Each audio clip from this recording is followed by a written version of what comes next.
Okay, so welcome everyone. Thanks for joining. And this is the third of our 4M seminars. So 4M stands for the Menarche, Menstruation, Menopause and Mental Health, or 4M Consortium. And yeah, we're running these seminars to help kind of spread share our knowledge about these areas, and to get a kind of broader reach, think about these areas outside of our outside of our disciplinary silos, and think about it from a kind of more interdisciplinary perspective. So today we're really happy to have Dr. Sally King talk to us. So Sally is a research specialist in menstrual health and also associated human rights topics. And she founded the Menstrual Matters website in 2016, which is an evidence-based information hub on menstruation and human rights. She did her PhD in King's College London. I think she's now at Keele University, and that was in medical sociology. And she's currently the Sociological Review Fellow for 2022-2023. And Sally's going to be talking to us about Black Box, the reduction and mystification of menstrual physiology in school and medical education. So I'll hand over to you, Sally. Thanks so much, Gemma. Can I just check, sorry, I should have checked before, how long you'd like me to speak for? Anywhere between sort of like 30-40 minutes, up to, yeah, as long as we've got a little bit of time at the end for questions, because I'm sure there will be a lot. Yeah, no, that's great. I can do this talk. I've squished it into 10 minutes, which was way too fast, but 30 minutes should be fine. It usually does provoke quite a lot of questions and discussion, so I look forward to everybody's interaction. This is going to be hopefully quite an interactive presentation, at least to begin with. Don't feel shy. This is being recorded, but the questions I'm asking you, the whole kind of point is that we haven't been taught this. So don't worry if you're not sure. I just want your sort of best guess and what you sort of think is the answer. So this research, this particular bit of research, is based on a book chapter that should be coming out in June this year. And yeah, so it relates to my PhD research, which is a much bigger topic. But this is one of the things that I noticed was people's knowledge of healthy menstrual physiology was almost completely lacking. And that was both patients, but also medics, clinicians, and clinical researchers that I was speaking with. So we're going to look at what do we know, the sorts of things we are taught about the menstrual cycle. What don't we know? What is omitted or absolutely lacking from current education on menstruation? Why don't we know it? And what are these implications? What are the implications of the stuff that we're not being taught about our bodies, or if we're researchers about menstrual physiology? And then finally, some next steps. So this is 4M. We're a highly educated and involved sort of research-based network. We have a special interest in menstrual physiology or the menstrual cycle and associated health conditions. So, we're a reasonably well-informed group. So I'm putting this question out to you, and you can put your answers into the chat box. Given that sort of 98.6%, I think, or 98.4% of mammals do not menstruate, why is it thought that humans do and a few other species? Anyone being brave? I can't actually see the chat box. Don't worry, don't panic. I'm going to give you some options so you can breathe a bit more freely. So is it because we menstruate? Do we menstruate because we need to clean out the womb? Do you menstruate? Is it a type of natural abortion? Does it prepare the womb for pregnancy in some way? Does menstruation protect us from danger, maybe even death? Or E, does it signal our fertility? And then F, is it two of those answers combined? And G, is it all of these things? Again, don't panic. There's no shaming going to be going on. This is the kind of thing that we're not taught at school. So if you're feeling brave, I can see the chat now. This is great.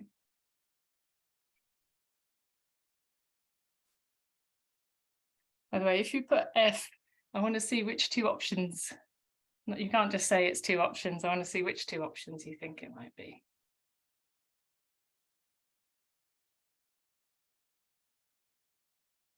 Okay. Thanks so much for your interaction. It's hopefully not going to close the whole thing now.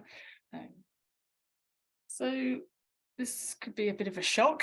Hope you're sitting down or feeling comfortable. But the answers are actually, so the answer is F. It's two of these answers, but it won't be the two that you thought it was. Or in fact, I don't think anyone's would B or D. The most common answer I get, so I've given this talk probably about 30 times to lay audiences, to clinical researchers, to medics, you name it. The most popular answer is actually C, to prepare the womb for pregnancy, because that's kind of the gist of what we're almost told, or at least implied in most sort of school education level. It's not true. Menstruation is clearly the removal of everything from the womb, the lining of the womb and anything in that. So it's not super helpful for a pregnancy. In this way, it's a type of natural abortion. So don't freak out about the word abortion. It's highly politicized, especially at the moment. But abortion really means the sort of that, exactly that, the shedding of everything in the womb, the lining of the womb in the case of menstruation. But obviously, because we're bleeding and that tissue is leaving the body, it would include any eggs, fertilized or not, and anything else that happens to be in there. And that, in that way, you can sort of describe menstruation as a form of abortion.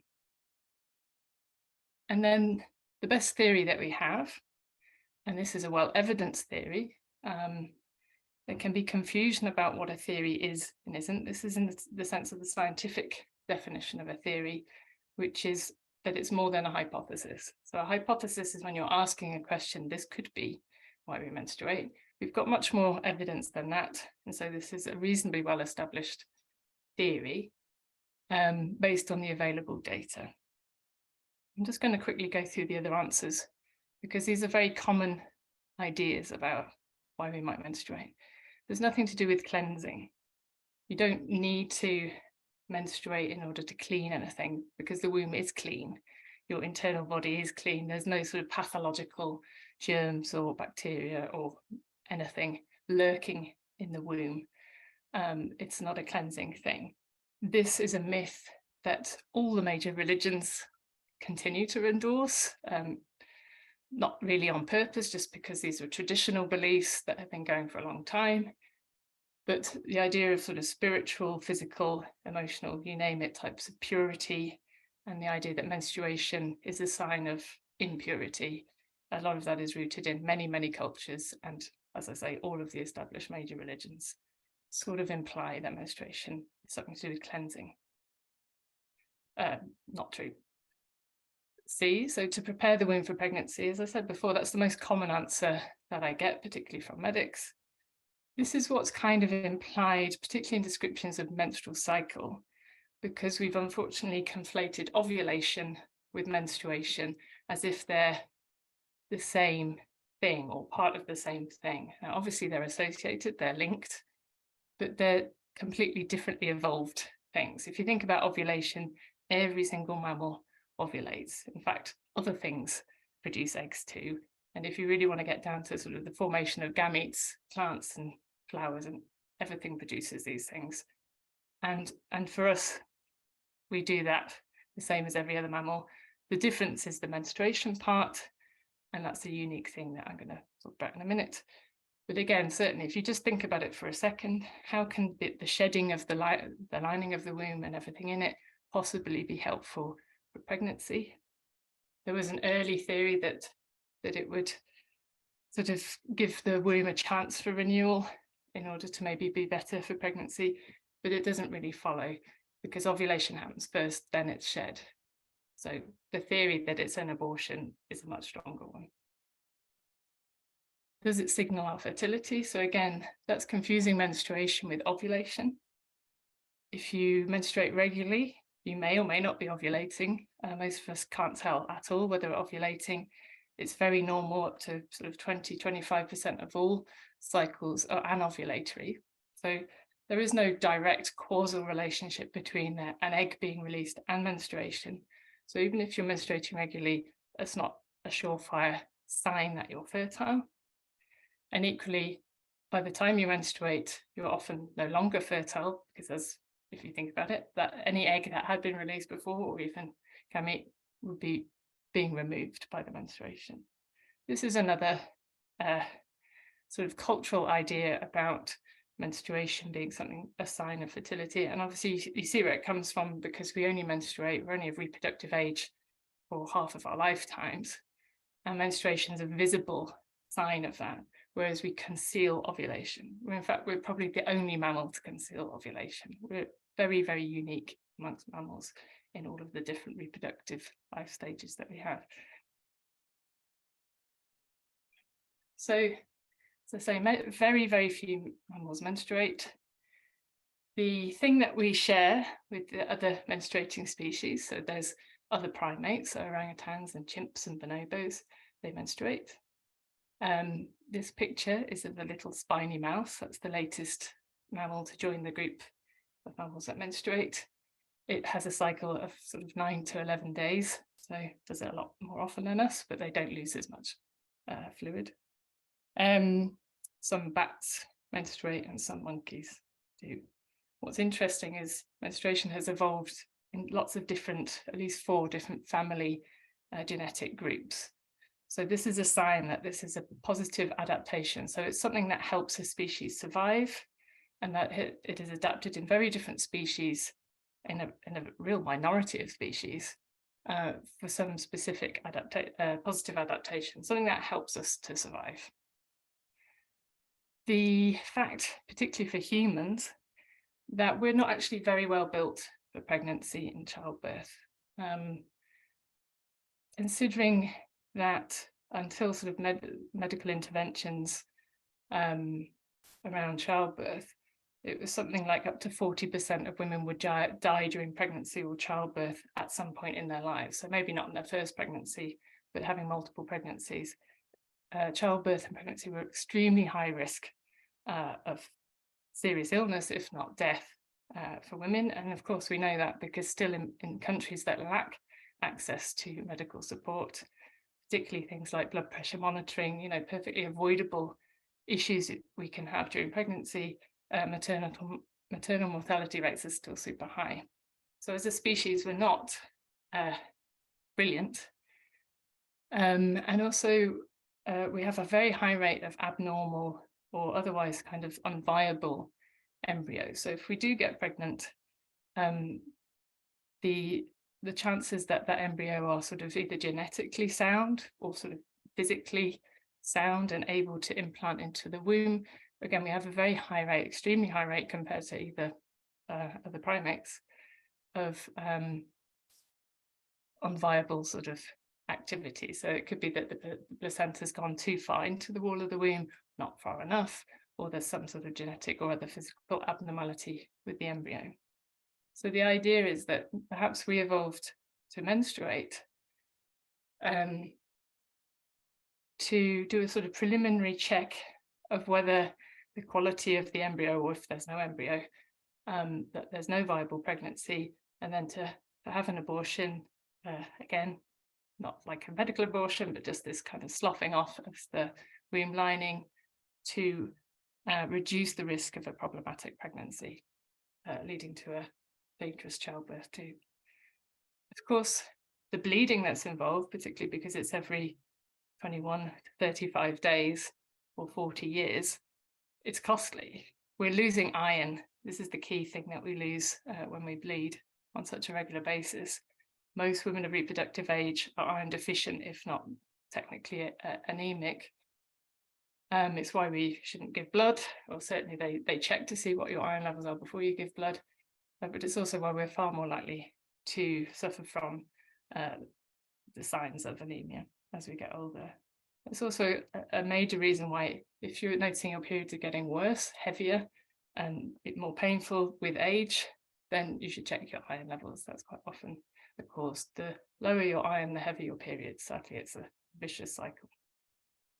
And also it's costly in terms of pain. So part of releasing the lining of the womb involves the muscle spasms of the womb muscle, which is a very strong muscle, contracting and spasming like any muscle cramp. And this is very painful, as most of us know. And so, yeah, this is a costly process. But when you put that against the really very high chances of danger to our life and health during pregnancy and childbirth, this was a positive adaptation. So it is worth saying that you can never prove this theory, because evolutionary theories would take so many hundreds of thousands, if not millions of years to witness a change in a genetic, particularly something as complex as us. You can't prove it, but it is a theory, not a hypothesis, because all of the available data suggests that this very rare phenomenon that we share with very few other mammals is likely to be something that is protecting us from what was, until very, very recently, a very dangerous experience, which is pregnancy, childbirth. The text I cite at the bottom there is a really good read. It's written reasonably accessibly, and it's a great summary of all of this information. So what else don't we know? So we're not told why we menstruate. That's really lacking from school and medical education. We're also, I'll just go back a bit. This diagram here is usually what we get at school, certainly in the UK. This is actually from a reproductive physiology textbook, but this is very similar to what I learned at school. And by law, we have to learn this. This is the science bit that we're taught in the UK, that everybody has to be taught this about the menstrual cycle. And this is typically the diagram that we're taught. What we're not taught is actually what's happening in the body. If you think about that hormonal diagram, it's an abstract for a start. It's an abstraction the way that the tube map is an abstract diagram of the underground system in London. That is a diagram of the average and relative changes in hormone levels that coordinate things that happen in our body. And those are really sort of three key events. The first is ovulation, which most of us will be taught something about. This is when an egg is released. Again, all mammals do that. The next is spontaneous decidualization. So what I didn't say before is this is sort of complicated language. The word spontaneous just means automatic. Decidualization is a fancy word for a process that happens. So in those 98% of mammals, the embryo sends hormonal signals. So if an embryo is present, so it has been conceived, the egg and the sperm have met, and it's moving towards the womb, possibly inside the womb, hormones from the embryo will signal the process of the thickening of the womb lining, so that the embryo can then embed into this nice thick tissue and create a placental link in order to be pregnant. In the case of humans and the other species who menstruate, this process happens whether or not there's an embryo. So it doesn't need an embryo to stimulate it. This is an automatic process. The thickening of the womb lining happens whether you've ovulated or not. You don't have to have ovulated. You don't have to have ever had sex. You certainly don't have to have an embryo present. Of course, most cycles there won't be an embryo. It will just be an egg or no egg, depending on whether you've ovulated or not. But this process happens automatically. But really what we're talking about, that decidualization, is the thickening of the womb lining. And then menstruation. These are the three key physiological events. These are real physical things happening inside our bodies that at the moment are not really captured by that image of the hormone changes. What we're also not taught is the inflammatory nature of these events. So if you have a look at that little diagram, this is from a great study where they're looking at the different levels of inflammatory markers, different types of markers, and this is from inside the lining of the womb at different stages of the menstrual cycle. And you see they get they increase generally at these key phases. Interestingly, they call it the proliferative phase, the secretory phase, and menses. But really, when you look at the days of the cycle, 10 to 12, that's just before or around ovulation. 22 to 23, that's when spontaneous desidualization occurs. So it's basically 5 to 6 days before you get your period. That is when you have spontaneous desidualization, and then the period. So we're talking about inflammatory events. This is shown up. You may or may not know what inflammation really is. If you ever think about if you get an injury, let's say on your arm, the signs of inflammation, there are some cardinal signs of inflammation. They involve heat, or like the temperature increase. So if you injure your arm, it tends to get warmer. Changes in blood flow, so it gets redder. In the case of menstruation, the blood even leaves the body. You get pain associated with it, and swelling, or water retention in the cells. Now, anyone who has a menstrual cycle will recognize these changes as very much being the common changes that we experience with our menstrual cycle, just before and during menstruation in particular. Oops. So because we're talking about inflammation, I think it's kind of beneficial to think about the menstrual cycle as being part of, and certainly affecting and being affected by, our immune systems.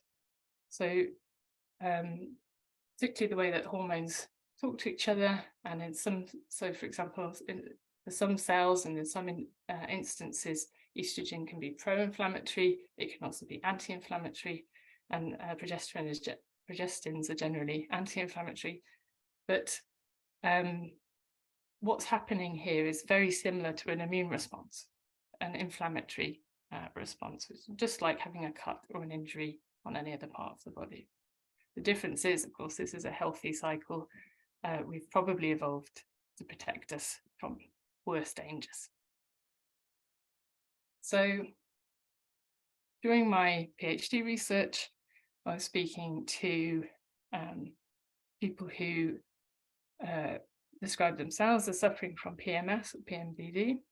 I spoke to some of the world's experts in PMS and PMDD, so clinical and critical health researchers, so feminist health researchers. And as I interviewed them, and I was just trying to get them to describe cyclical changes and what they understood as to the causes, or what were these changes and how they were happening.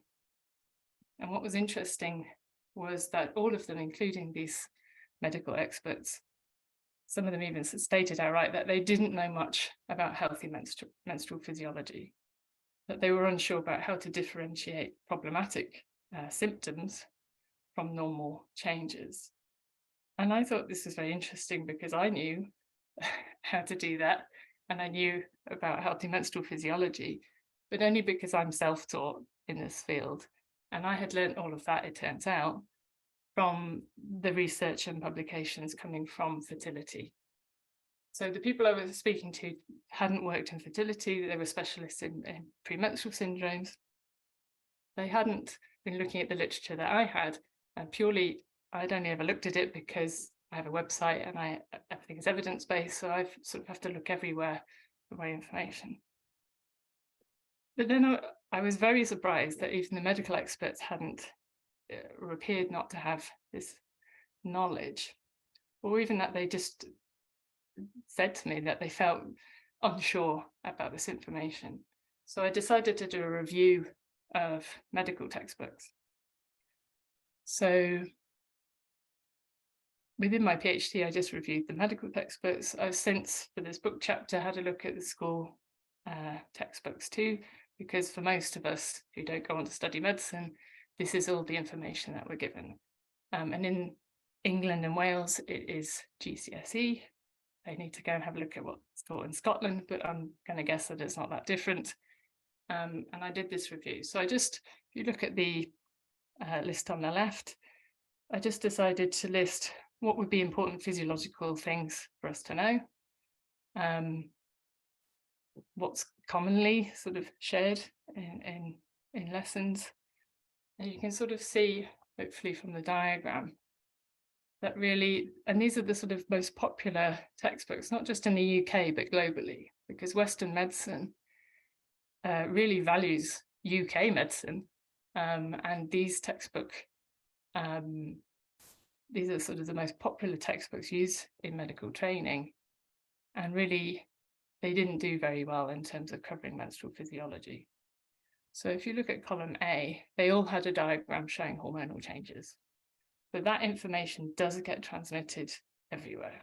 That image of things going up and down, fluctuating.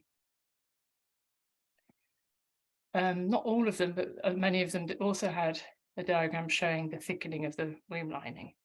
But they didn't explain what that was or why it was happening, or the fact that it's unique to menstruating species, of which there are very few.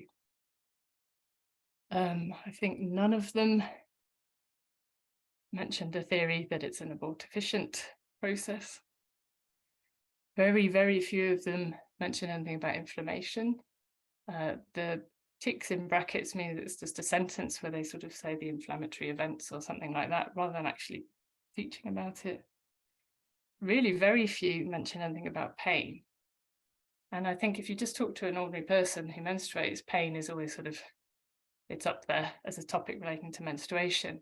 But if we're not being taught about this and what's normal and what isn't in terms of pain, this is a major omission in our education. The same with blood loss. There was no information about what was normal or abnormal, even though GPs should have access to that information, but it's not in the physiology textbooks. And this includes, reproductive physiology textbooks, gynecology textbooks. Very, very little on anything about swelling, water retention. Surprisingly, not much on temperature increase. This is interesting because people who practice fertility awareness methods use temperature as a way of seeing whether they've ovulated or not. So actually, in some ways, the lay population might know a little bit more about the temperature increase than medics. And then the prevalence and the kind of reason for this prevalence of iron deficiency in the menstruating population, really not mentioned. Now, this is surprising and a bit shocking because having an iron deficiency, if not technically anemia, is a real factor in sort of risks associated with pregnancy and childbirth, so particularly of hemorrhaging during childbirth, but also just in terms of health and well-being for half of your life. If you're deficient in iron, this can cause a whole range of symptoms from mental health to physical health issues and low energy and fatigue. And also it's relatively easily addressed because we have iron supplementation. And then did these textbooks mention anything about menstrual health issues? So if they're not doing a good job on, okay, well, what's normal physiology, maybe at least they were good on, well, what are these menstrual health issues, the things that we have to look out for, and what are their signs? They really weren't covered either, at least not within physiology textbooks. They do tend to be covered in diagnostic manuals for GPs. But again, if we're not being taught this as people who menstruate, then how are we ever going to know to go to the doctor in the first place? So there's just these huge omissions in the literature.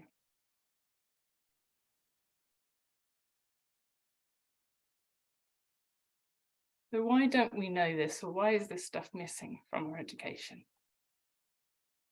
So this is certainly something I found in my research on cyclical symptoms, was that gender myths trump what we see, like the available data, the empirical data, the epidemiological data we have from population studies. It doesn't really matter what's there because various myths and assumptions about the female body seem to come before our interpretations of that data. And certainly the way that we describe health issues to do with menstrual health, they all show signs through the way that we speak about them as being informed by gender myths. So the main one really, the reason why we're not told, for instance, that it's an abortive process and that it's kind of implied that it's for pregnancy, because there's no scientific reason to say that. Again, how can the shedding of everything inside the womb ever be seen as useful for a pregnancy? But it's implied because of very, very old, we're talking thousands and thousands of year old ideas that the female body, and in fact women, the idea of the gender attached to the female body are for pregnancy and childbirth, that is our role as well as our ability in life. And so the idea that we've evolved, or that we have this capacity, that our bodies are there to protect us, the adult woman, rather than the potential unborn or potential fetus, goes against a lot of common constructions and discourses about certainly pregnancy, but also the social role of women in society. The other idea that predates even the hormonal model, it predates, but that diagram with its ups and downs, I think a lot of people interpret that as literally mirroring ups and downs in moods or ups and downs in symptoms, for which there is no data. There's no causal link between either estrogen or progesterone and the cyclical changes we experience, which are much, much better described as being the signs of inflammation that we actually know is happening in the body, for sure. So the idea of the hormonal female is the current, and also the PMS female, there's another sort of gender stereotype specific around PMS. They're the current day iterations of an old myth, which is the hysterical female. The idea that there's something about the female reproductive body that renders us irrational, prone to exaggerate, or even lie, or invent, or even sort of create, sort of psychosomatically produce symptoms, and that they're not real. There's something unreal about them, these experiences. And I don't need to go into it too much, but this is used to undermine the accounts of women across all sorts of things, but particularly when we see biases, gender biases in clinical interactions, for example, where women aren't believed, or they're not given pain medication, or they're told that this is a psychological condition rather than a physiological condition, or just generally dismissed or disbelieved.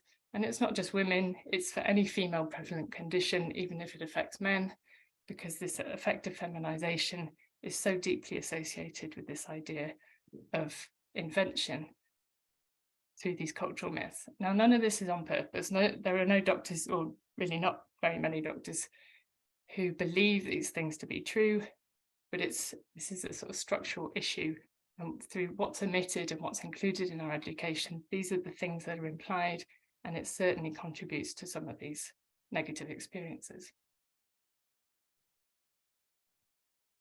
So in my PhD research on PMS, it was clear that this reduction of the menstrual cycle to just that hormonal diagram, the idea that it's got just the sex hormones going up and down, had really limited the ability of researchers on cyclical symptoms to see beyond the sex hormones. So consistently negative findings, so not finding a causal relationship between either estrogen or progesterone or testosterone or luteinizing hormone or follicle stimulating hormone, not finding things. The conclusions often in papers are further research is needed. Instead of that conclusion being there is no causal relationship between this particular hormone and these symptoms. So we've seen this for at least 50 years, really about 100 years. Researchers looking, not finding, and yet saying we need more research on the link between female sex hormones in particular, so estrogen, progesterone, and cyclical symptoms. And it's not because, again, this isn't because there was a sort of an explicitly sexist agenda. There weren't these like bad doctors or naughty men. It was mainly men originally doing this research. It's much more to do with how we're limited. If we're limited by our education and we're told that this is the menstrual cycle, those hormones going up, that is the menstrual cycle, and we're not told about this physiological stuff happening in our bodies, then you sort of have to loop back to, well, we didn't find it in this study, but maybe we just need to design the study differently and we'll find this relationship. So what we do find a lot of is interpreting correlation, the fact that the timing of symptoms happens around ovulation or happens premenstrually or menstrually, being mistaken for causation, and that the menstrual cycle itself is reduced to hormones, the idea that the menstrual cycle is hormones, therefore hormones must be causing these changes. There's remarkably little research done on iron deficiency or inflammation, and all the research that we do have suggests there is a causal relationship between iron deficiency and inflammation, and certainly premenstrual and menstrual symptoms. These aren't followed up, these aren't replicated, they don't get funding because they are not in line with the gender myth, the idea of the hormonal female. It's hard to get funding full stop, as we know in this network, but if your research challenges a global assumption, particularly a gendered one, that's thousands of years old, people aren't going to like it. Their gut reaction is going to be, I don't really like this stuff. And this goes the same for funding. If you ask a question that's in line with a gender myth, so let's say you want to look at the role of hormones in depression, something like that, that fits a gender myth, you're more likely to get funding than if you say, let's have a look at the role of iron deficiency anemia in postnatal depression. Let's have a look at iron deficiency anemia in cyclical symptoms, and the same with inflammation. There are also clinical implications. So as I spoke a little bit about before, we know that female patients are more likely to be dismissed or disbelieved or under-medicated or undiagnosed than male patients. That's across the board. But we know this for sure when it comes to menstrual health issues. So we know that there are really long waits for diagnosis for endometriosis, even though, to be honest, somebody's got crippling pain every month and there's no sort of abnormality or growth. I would say it's endometriosis, most likely.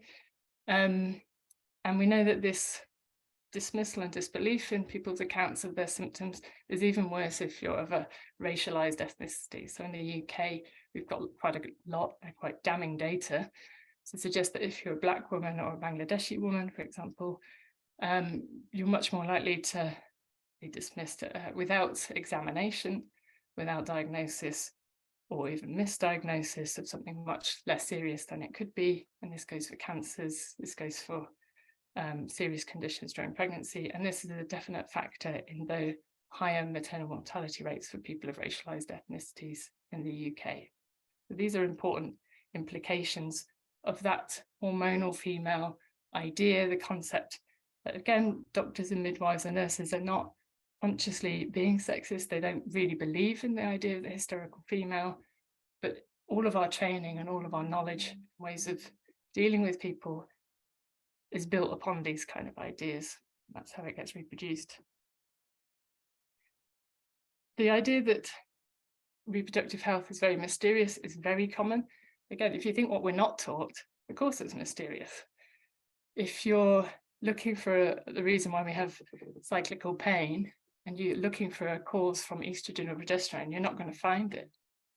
And so you think, oh, that's mysterious.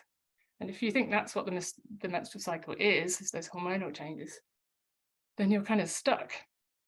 And this, again, there's this old gender myth, women are mysterious, men are somehow like easy and simple and straightforward and normal. And the female body is like really complicated, sophisticated, but also like negatively unknowable, unscientific, this kind of slightly mysterious, mystical body.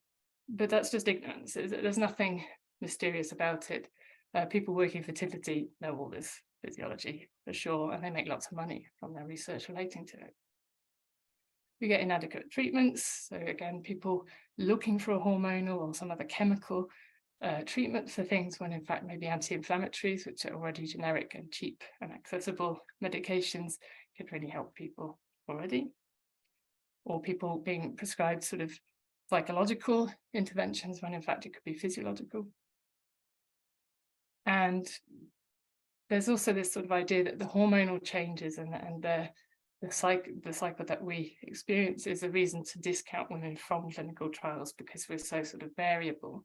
Whereas I do think that if you think about this as an inflammatory model that we have on a regular basis, it would actually be really good for science to have models of how different levels of inflammation respond to different treatments.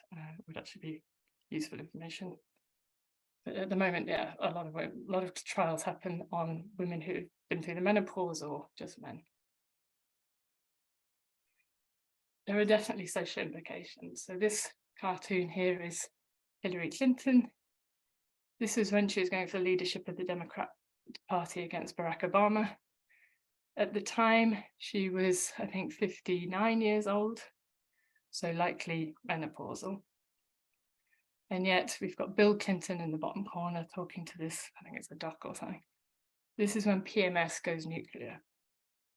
So the hilarious joke is that women are hormonal. That's what the PMS stereotype is. It's the hysterical female stereotype, but it's just called PMS stereotype.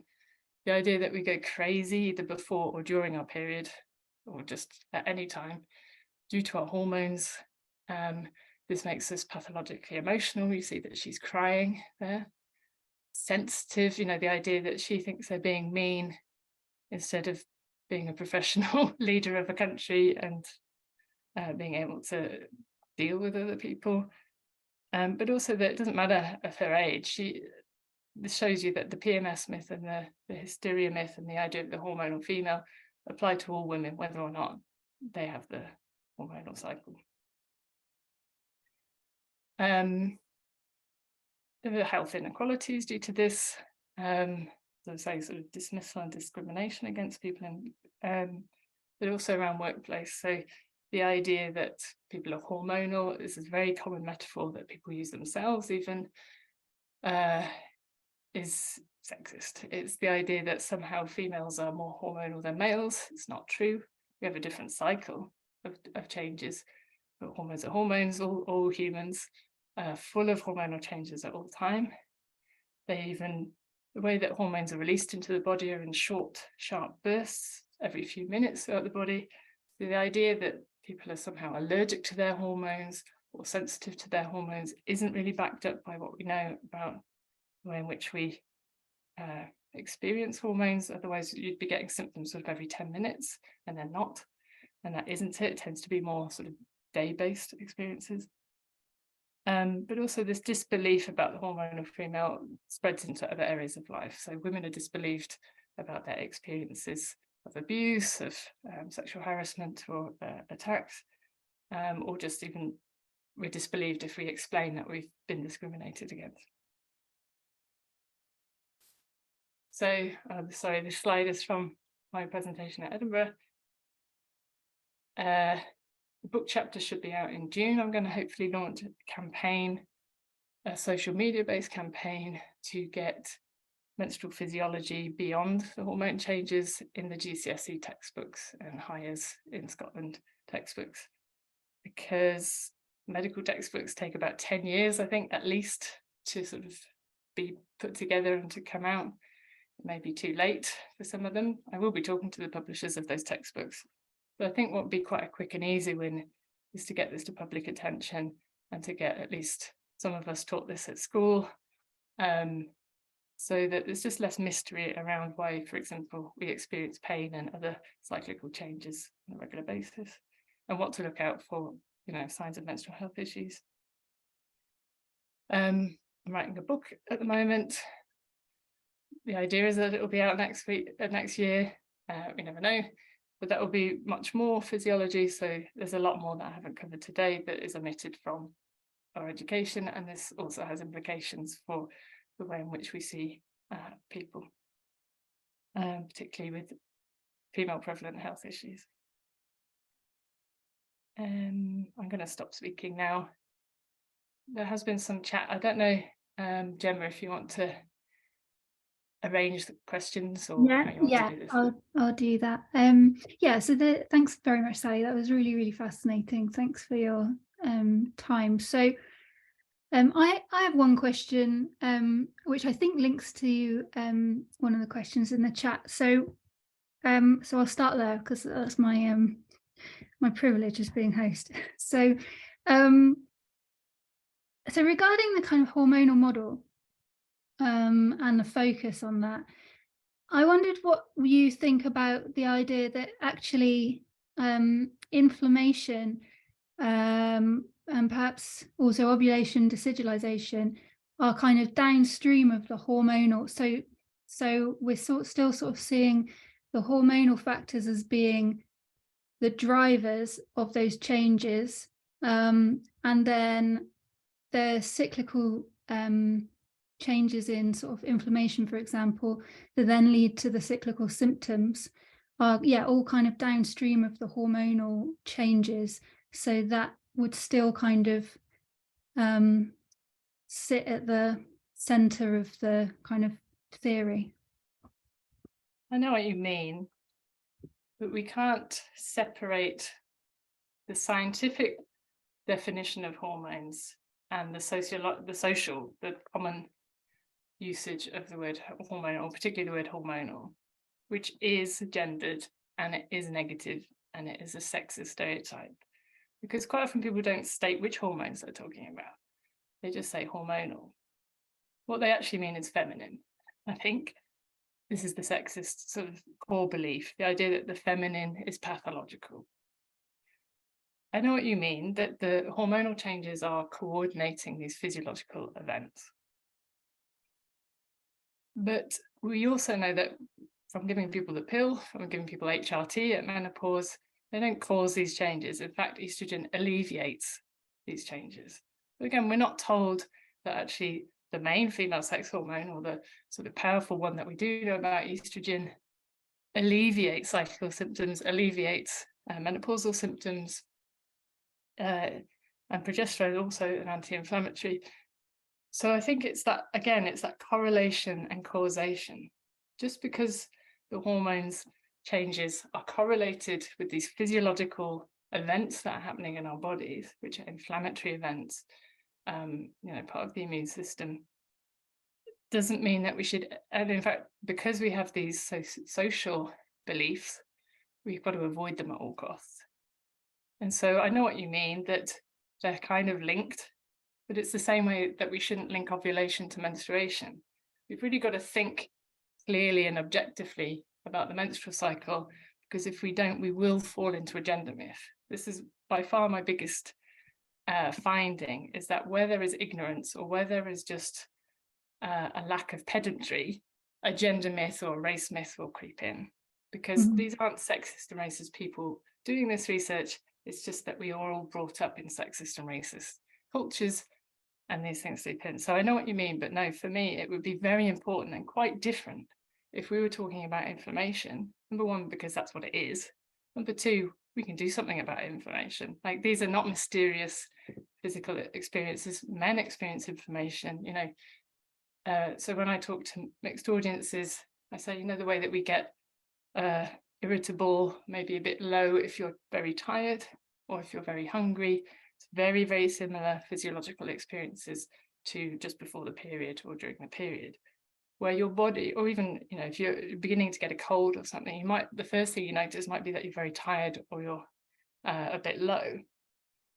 This is because your immune system's having to work. It's doing work. You've got these inflammatory events going on. It's no wonder that you're irritable, because your body's sort of doing a lot of stuff at the same time. And to me, that's a much more accurate description of cyclical changes, but also it avoids unintentionally reproducing this gender myth, the idea of the hormonal female body, which, as soon as you start looking at endocrinology, you realize that we're all just, everything is hormonal, everything is changing at all times. We out a lot of excess hormone, it's a very complicated system, but certainly they're not causing it. Yeah, no, I totally agree that teaching of medicine should occur in less of a kind of vacuum, with more kind of an understanding of the social implications. I see that a lot in other research fields I've been involved in. The sort of idea that we're the scientists, we're doing the science, and we don't have to think about the kind of social implications and the sort of language that we're using. I want to bring Ariana De Florio into the conversation, because she's got some good points in the chat. Ariana, I wondered if you're happy for me to read them out, or if you were happy to unmute. I can ask you to unmute, but Hello. Hi. It was a really interesting talk, really engaging. Thanks. Yeah, Ariana, did you want to put some of the sort of points you've been making in the chat to Sally? I think I agree with Sally in terms that I think medicine needs to do better, absolutely, and I agree on the men studying women, and I agree on that point. However, not all women are the same. Not all AFAB are the same. So I think for a small group of people, actually, these issues are really, really real and really pathological. And I don't want to trivialize their suffering, no, to think there is already an easy explanation or an easy treatment, because otherwise they won't be suffering that much. So I think there is the whole spectrum, and that's the beauty of the human body, I think. Yeah, that's my point. So I know what you mean. You're talking about menstrual health issues, not healthy menstruation. So no, absolutely. Yeah, I just wanted to make that point. Yeah. So this is what I write about in my book, is that those things are not on a spectrum. So endometriosis is not on a spectrum from healthy menstrual physiology. It's when endometrial tissue is found in places where it shouldn't really be, and that bleeding can't get out there. It's a pathological health issue, a bit like sort of celiac disease isn't healthy digestion. And it's been very common throughout history for us to position things like endometriosis, heavy menstrual bleeding, PMDD, any severe cyclical symptoms as like, oh, they're just worse versions of healthy menstrual physiology. And they're not. So in my experience, anybody who has regularly severe experiences has an underlying condition. We know this for people who have cyclical epileptic fits, migraines, depression, anxiety, endometriosis, you name it, that there's something pathological, there's something different about those people's bodies that is triggered or worsened on a cyclical basis because of this healthy process. It's understandable, because the problem is the healthy menstrual physiology is still painful, and we're still losing blood, which is actually a negative thing for any creature, to be regularly losing blood. But the difference is if you're regularly experiencing severe symptoms, you do have an underlying condition that needs to be treated. And actually a good test is if your experiences aren't significantly alleviated by anti-inflammatory medications. It doesn't have to be medications. You can do a lot with nutrition, supplements, healthy diet, anti-inflammatory sort of lifestyle changes. If that doesn't work, then you have an underlying health issue that needs ideally some sort of support and treatment options. So we've really got to separate healthy menstrual physiology from signs of something underneath. I can't agree more, and I really thank you for this clarification, because I think it's really, really important, and I think that can be a very nice point of bridging the medical paradigm and the more feminist paradigm, because I think we need to do that. We need to stop being polarized between like the medical pathologizing everything and trivialize everything. I think there is, and I can't agree more with what you're saying. I think that is really helpful. Yeah, I think for lots of things now, we're seeing the word spectrum applied, particularly for neurological conditions all the time.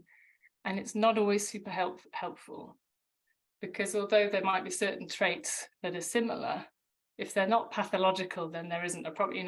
We've got to be very careful in our language with how we talk about healthy versus unhealthy things, not just for menstrual health, but I think there's a whole range of things where we're incorrectly using the word spectrum or normal curve when these severe experiences, they're not there. There's something else. There's something else happening in those cases. But thank you, Ariana. That's great. I think we should have a separate chat about this, because it would be fantastic to collaborate on this. Sally, thank you. Thank you. Great, thank you. So there's a few kind of questions, well, not questions, but thoughts about the inflammatory stuff in the chat. People just being sort of broadly supportive of that and thinking that kind of chimes with their own experiences and conversations. What I'm going to ask, though, in the kind of remaining minute, is a question that's in the chat about what, because I think I know this and I'm interested to hear you talk about it. What's your opinion on menstrual leave policy? Oh, can of worms. Yeah, it sounds like a nice idea, but it won't work.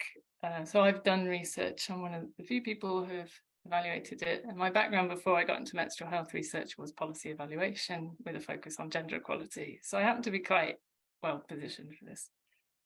So menstrual leave is a day or days leave for anyone, any woman generally, whether or not they menstruate, whether or not they have problematic periods.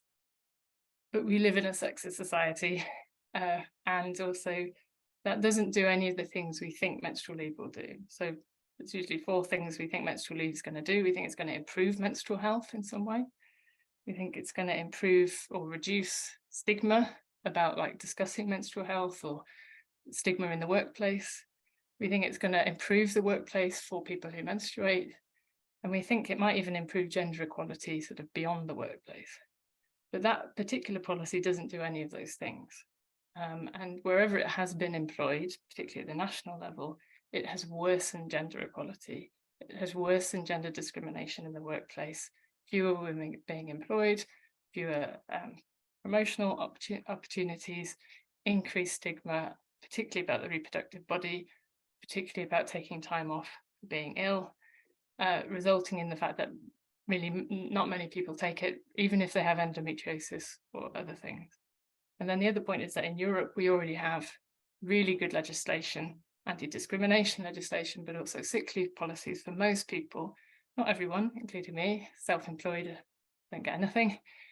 But for most people in employment, if you have symptoms that require a whole day off work every cycle, you really do have a health issue that needs to be addressed. You might think you don't. Odds on that it's iron deficiency anemia if it's not something physiological that's happening in your body. And you can treat these things. They're not mysterious and they're not inevitable, and they can be treated, not for everyone. So those with endometriosis or other heavy menstrual bleeding, they're already covered by sort of workplace adjustments, sick leave policies and other things in the EU. Now, the difference is in America, they don't have that kind of protection. So we're hearing from people from all around the world thinking they're having the same discussion, but they're not. But in Europe anyway, we're already covered, and other policies would be better. So particularly having education in the workplace, so people know what's normal and what isn't. Having flexible rest breaks, including toilet breaks, access to toilets that aren't timed. So for example, Amazon times people going to the loo, and also law firms tend to time people. This isn't good if you've got periods, but also if you have IBS or any other. Well, to be honest, I just don't think it's very nice for any human to be timed going to the toilet. I would stop working for somebody who did that. But, you know, there are other policies in place. But I'm not going to go on. But I'm writing something for the conversation that will be out soon. And it will deal with this in full. That's great. Thanks very much, Sally. Really interesting. Someone's asked in the chat about the about seeing the first slide. All of the talk will be recorded and put onto our YouTube channel, shared on our website. So you'll be able to catch up later. Yeah, and I think we've run out of time, so we'll have to call it there. But thanks so much, Sally. It was really, really interesting and really nice to have a kind of different perspective from the clinical perspectives we've had so far in the seminar series. And that's kind of the point of the series, is to try and bring together different disciplines to talk about related issues. So yeah, thanks very much. And thanks everyone for joining as well. And yeah, we'll be back in April. Who will we be having speaking to us? I don't know yet, but I'll find someone. If you want to chat, get in touch with me. Yeah, thanks very much. Thanks again, Sally. Thank you, Gemma. Thanks, everybody. Thanks. Bye-bye.